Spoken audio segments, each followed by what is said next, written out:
ব্রাহ্মণবাড়িয়া জেলার জাকের পার্টির সংগ্রামী সভাপতি জনাব সেলিম কবির সাহেবের জন্মদিন উপলক্ষে তিনার বড় ছেলের ঘরের নাতনি গান পরিবেশন করছেন।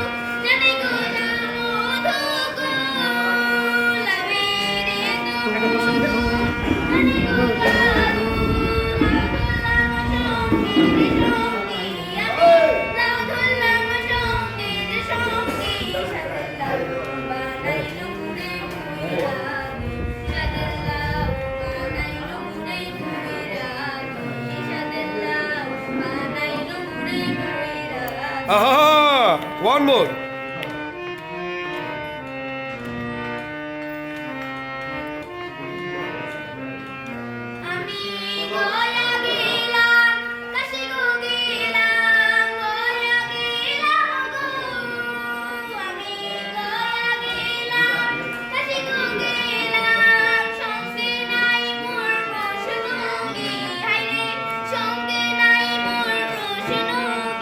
Hello.